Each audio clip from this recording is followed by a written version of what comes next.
بعد 10ویں پارے کا خلاصہ آپ احباب کے سامنے پیش کرنے کی کوشش کر رہا ہوں۔ اللہ تعالیٰ نے سورہ انفال جو 9ویں پارے سے شروع ہوتی ہے اور 10ویں پارے کے اندر یہ شامل ہے، ایک پاؤ اس کا 10ویں پارے کے اندر بھی آتا ہے۔ سورہ انفال کا جو نزول ہے جنگ بدر کے حوالے سے یہ سورہ نازل ہوئی ہے، اور اس سورہ کے اندر اصول جنگ بتائے گئے ہیں کہ جنگ کے اصول کیا ہیں۔ اسلام سے قبل عرب لوگوں کا یہ اصول تھا کہ جنگ کے اندر لڑتے ہوئے جو مال جس کو مل جاتا وہ اسی کا ہی تصور کیا جاتا تھا۔ تو اسلام نے دشمن سے ملنے والے مال کی 3 قسمیں بیان کی ہیں۔ نمبر 1 مال سلب، جب مجاہد کسی کافر کو قتل کرتا، جو کافر کے پاس ہوتا وہ مجاہد چھین لیتا، لے لیتا، اسے مال سلب کہتے تھے۔ نمبر 2 مال غنیمت، جو کافر چھوڑ کر بھاگ جائیں وہ مال جو ہوتا ہے غنیمت ہوتا ہے۔ اور اسی طرح مال غنیمت کی پھر تقسیم کیا ہے کہ 5واں حصہ اللہ رسول کے لیے ہوتا ہے، اور باقی جو ہوتا ہے وہ مجاہدین کے اندر وہ تقسیم کر دیا جاتا ہے۔ اور تیسری قسم ہوتے ہے مال فائے، جو جنگ کے بغیر حاصل ہو، یہ سارا کا سارا مال اللہ اور رسول کا ہوتا ہے۔ اور اسی طرح اللہ تعالیٰ نے 10ویں پارے کے اندر ایک اور مسئلہ بیان کیا ہے کہ حصول مدد کے 6 اصول اللہ تعالیٰ نے بیان کیے ہیں کہ آپ کو مدد کیسے حاصل ہوگی۔ اللہ تعالیٰ نے فرمایا کہ اذا لقیتم فئۃ فاثبتوا واذکروا اللہ کثیرا لعلکم تفلحون، ایمان والو جب تم جنگ کے میدان میں ہو تو اللہ تعالیٰ سے مدد طلب کرو۔ تو مدد کیسے آئے گی، کس طرح آئے گی؟ پہلا اصول یہ کہ تم ثابت قدم رہو، بھاگنا نہیں ہے، جنگ سے بھاگو گے تو گناہ کبیرہ ہوگا یہ۔ اور دوسری شرط یہ ہے کہ کثرت سے اللہ کا ذکر کرو۔ اور تیسرا اصول یہ ہے کہ اللہ کے رسول کی اطاعت کرو، اللہ رسول کی۔ نمبر 4 آپس کے اختلافات ہیں ان سے بچو، پرہیز کرو، جنگ میں صبر سے کام لو۔ اگر کہیں ناگہانی آفات مسائل آ جاتے ہیں، اگر آپ کو کوئی مشکلات پیش آ جاتی تو آپ نے صبر سے کام لینا، بے صبری نہیں کرنی۔ اسی طرح کفار کی طرح تکبر، ریا یہ نہیں کرنا آپ لوگوں نے۔ تو یہ اللہ تعالیٰ نے 6 اصول بیان فرمائے ہیں کہ جنگ کے میدان میں اگر کامیابی چاہتے ہو تو یہ 6 اصول آپ لوگوں نے اپنانے ہیں۔ اور اسی طرح 10ویں پارے کے اندر اللہ تعالیٰ نے دفاع کا ایک طریقہ بتایا ہے۔ دفاع کا طریقہ کیا ہے کہ ہر وقت خود کو اور اپنے جنگی آلات کو جنگ کے لیے ہر وقت تیار رکھو، یہ دفاع کا بہترین ایک اصول بتایا۔ اور اسی طرح ادھر آیت نمبر 156 اور 57 کے اندر یہ بیان فرمایا کہ اگر صلح کی پیشکش کی جائے کفار کی طرف سے تو صلح کرنے میں دیر نہ کرو، بلکہ فوراً جو ہے تم لوگوں نے صلح کرنی ہے۔ اور اسی طرح 10ویں پارے کے اندر ایک اور مسئلہ جو قیدیوں سے جنگ بدر سے حاصل ہونے والے جو قیدی تھے ان کے متعلق ہے۔ نبی علیہ السلام نے بدر کے قیدیوں کے بارے میں صحابہ سے پوچھا ان کے ساتھ کیا کیا جائے، تو صحابہ کے 2 گروپ جو ہے وہ بن گئے۔ حضرت صدیق اکبر اور دیگر صحابہ کرام کی رائے یہ تھی کہ فدیہ لے کر ان کو چھوڑ دیا جائے۔ حضرت عمر فاروق رضی اللہ تعالی عنہ اور حضرت سعد بن معاذ رضی اللہ تعالیٰ عنہ کی رائے یہ تھی کہ ان قیدیوں کو قتل کر دیا جائے۔ اللہ تعالیٰ نے پھر حضرت عمر فاروق اور حضرت سعد بن عبادہ کی رائے کو پسند کیا۔ اللہ تعالیٰ نے فرمایا کہ کیا ہے کہ تم لوگوں نے کیوں ان کو پیسے لے کے چھوڑ دیا؟ نبی کے لیے لائق یہ تھا کہ حتی یسخن فی الارض، یہ تھا کہ وہ زمین میں خوب خون بہاتے، ان کو قتل کرتے۔ یعنی حضرت عمر فاروق رضی اللہ تعالیٰ عنہ کی رائے کو اللہ نے بھی پسند کیا ہے۔ اور اسی طرح آگے پھر سورہ توبہ شروع ہوتی ہے۔ اس کا نام توبہ کیوں ہے؟ اس کی آیت نمبر 117 کے اندر 3 صحابہ کی توبہ کا واقعہ ہے، وہ آگے جا کے 11ویں پارے کے اندر ہے۔ اور اسی طرح وہ جنگ تبوک سے رہ گئے تھے تو اس لیے ان کی توبہ کا یہاں ذکر ہے۔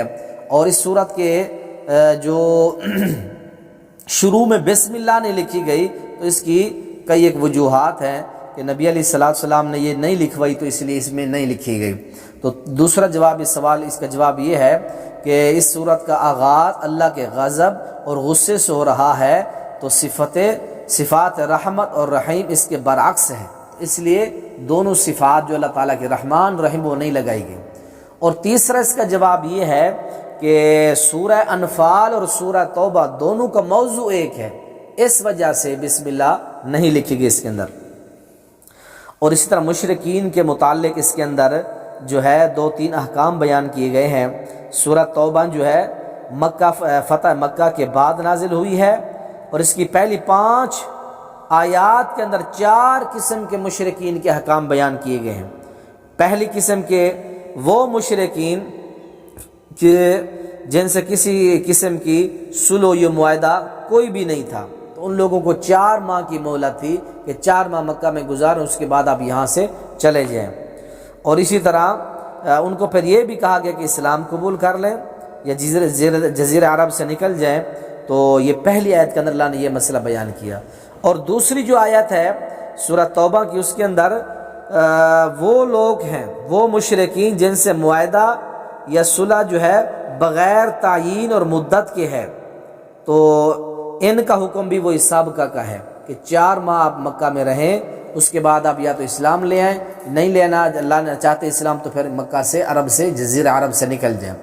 اور تیسری قسم کے احکام جو آیت نمبر 4 کے اندر ہیں کہ جن سے صلح کا معاہدہ خاص وقت کے لیے تھا اور وہ اس معاہدے پر قائم ہیں، تو ان کے معاہدے کی مدت جو تھی وہ 9 ماہ تھی، کہ 9 ماہ تک یہ لوگ، تیسری قسم کے لوگ جو ہے آیت نمبر 4 کے اندر، یہ تیسری قسم کے جن کے ساتھ 9 ماہ کی مدت تھی۔ آگے آیت نمبر 5 کے اندر چوتھی قسم کے وہ مشرکین تھے کہ جن سے صلح حدیبیہ پر صلح کا معاہدہ ہوا تھا، لیکن انہوں نے اس معاہدے کو توڑ دیا۔ تو مکہ پر انہوں نے، نبی علیہ السلام نے پھر مکہ کے اوپر جو ہے حملہ کر کے مکہ کو فتح کر لیا۔ حج کے موقع پر ان سے برات کا اعلان کیا گیا، اور محرم کے آخر تک ان کو مہلت دی گئی، اگر وہ ایمان نہ لائے تو جزیرہ عرب سے نہ نکلے تو پھر فرمایا کہ ان کو قتل کرو، جہاں ملے ان کو قید کرو، پکڑو ان کو قتل کر دو۔ تو یہ جو ہے 4 قسم کے احکامات ہیں ان 5 آیات کے اندر مشرکین کے حوالہ سے۔ اس کے بعد اللہ تعالیٰ نے آگے آیت نمبر 17 کے اندر فرمایا سورہ توبہ کی کہ ایمان کے بغیر کوئی عمل قبول نہیں ہے۔ اے خانہ کعبہ کے متولیو، تم جتنا خرچ کر لو، تم جتنا جو اللہ کے راہ میں خرچ کرو، جب تک ایمان نہیں ہے تو تمہارا کوئی عمل بھی قبول نہیں ہے۔ اس کے بعد اللہ تعالیٰ نے آیت نمبر 22 تا 23 تک اعلان برات جو ہوا تھا مشرکین سے، وہ ادھر اس کے اندر مسلمانوں کے کئی اعز و اقارب رشتہ دار آ گئے تھے۔ تو اللہ تعالیٰ نے یہاں فرمایا یا ایھا الذین آمنوا لا تتخذوا آباءکم واخوانکم اولیاء ان استحبوا الکفر علی الایمان، ایمان والو تمہارے لیے یا تمہارے دلوں میں اللہ، رسول اور جہاد کی محبت ہو، اس سے زیادہ تمہارے دلوں میں کسی اور چیز کی محبت نہیں ہونی چاہیے۔ تمہارے دل میں اللہ، رسول، جہاد کی محبت ہو، بس رشتہ دار، عزیز و اقارب سب چھوڑ دو اگر وہ مسلمان نہیں ہے تو۔ فرمایا کہ اگر تم نہیں کرو گے فتربصوا حتی یاتی اللہ بامرہ، وغیرہ اللہ کا عذاب آئے گا تم پر۔ تو اس لیے مسلمانوں کو روک دیا گیا کہ تمہارے عزیز و اقارب اگر رشتہ دار مسلمان نہیں ہیں، ان کو اپنا دلی دوست تم نے نہیں بنانا۔ اس کے بعد لقد نصرکم اللہ فی مواطن کثیر سے جنگ حنین کا یہ واقعہ ہے۔ فتح مکہ کے بعد قبیلہ حوازن کے جو سردار تھے مالک بن عوف، جنہوں نے مسلمانوں پر حملہ کی تیاری کی، نبی علیہ السلام کو اس کی اطلاع ہو گئی، تو آپ 14,000 کا لشکر لے کر آپ نے حنین کے مقام پر پہنچ کر یہاں جنگ کی، اور اللہ کے فضل سے نبی علیہ السلام کو، مسلمانوں کو جو فتح نصیب ہوئی۔ کفار کے 70 جو آدمی مارے گئے، اور کئی ہزار جو قیدی تھے کافروں کے وہ بھی حنین کے اندر مسلمانوں نے جو ہے قید کر لیے۔ اس کے بعد آگے فرمایا یا ایھا الذین آمنوا انما المشرکون نجس، مشرک پلید ہے، خانہ کعبہ میں داخل نہ ہو۔ قالت الیہود عزیر ابن اللہ سے یہودیوں کی اور عیسائیوں کی چند گمراہیاں بیان کی گئی ہیں۔ یہودیوں نے کہا عزیر اللہ کے بیٹے ہیں، عیسائیوں نے کہا حضرت عیسیٰ اللہ کے بیٹے ہیں۔ تو اللہ تعالیٰ نے ان کے اوپر جو ہے غصے کا اظہار فرمایا۔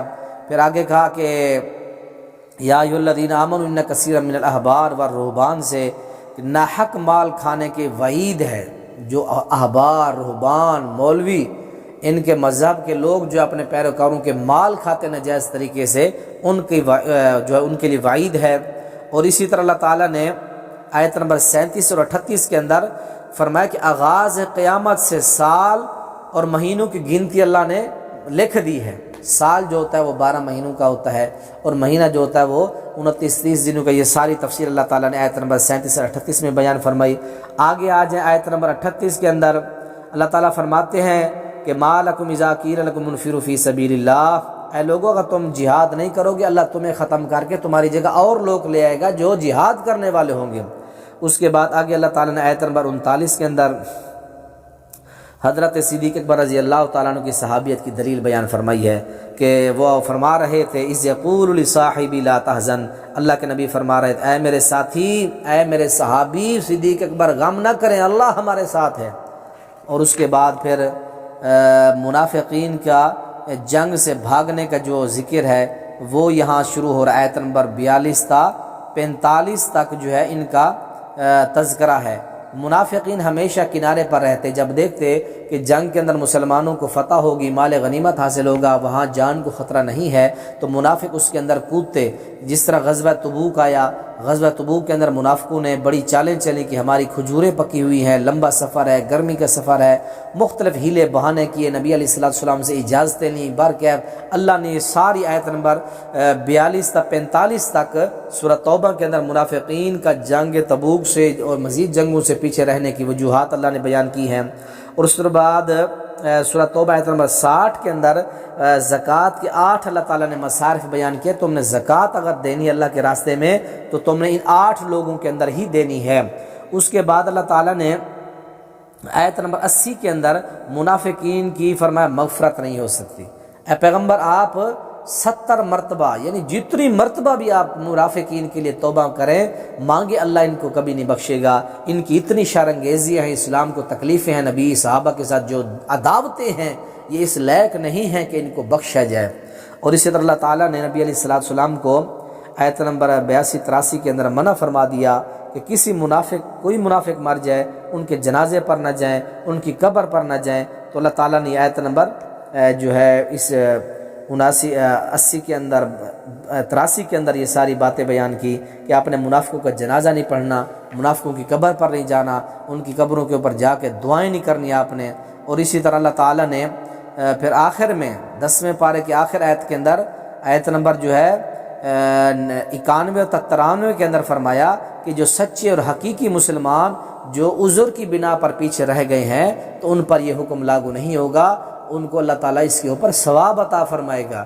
جو حقیقی مسلمان تھے کسی عذر کی بنا پر غزوہ تبوک جنگ تبوک میں نہیں جا سکے تو فرمایا کہ لیس علی الضعفاء ولا علی المرضى ولا علی الذین لا یجدون ما ينفقون حرج اذا نصحوا للہ ورسولہ ما علی المحسنین من سبیل واللہ غفور رحیم۔ تو جو مریض تھے یا اسی طرح جو ضعیف تھے، کمزور تھے، اور اسی طرح لا یجدون ما ينفقون، اور بیچارے وہ کچھ ان کے پاس مال نہیں تھا، کچھ بھی نہیں تھا، روتے ہوئے واپس چلے گئے۔ نبی کہہ رہے تھے میرے پاس بھی سواریاں نہیں ہے کہ میں تمہیں ان کے اوپر سوار کر کے لے جاؤں، وہ بھی کہتے تھے ہمارے پاس بھی کچھ نہیں ہے، روتے ہوئے گھر واپس جا رہے تھے۔ اللہ نے کہ نبی نے واپس آئے، مسلم شریف کے اندر حدیث ہے، فرمایا صحابہ تم نے جنگ تبوک پر جب جا رہے تھے کوئی وادی کوئی گھاٹی تم نہیں اترے چڑھے، لیکن یہ پیچھے رہنے والے ہر لمحہ تمہارے ساتھ تھے، ثواب میں اللہ نے ان کو شریک کر دیا ہے۔ تو یہ 10ویں پارے کے اندر اللہ نے چند باتیں بیان کی ہیں۔ اللہ تعالی ہمیں عمل کرنے کی توفیق نصیب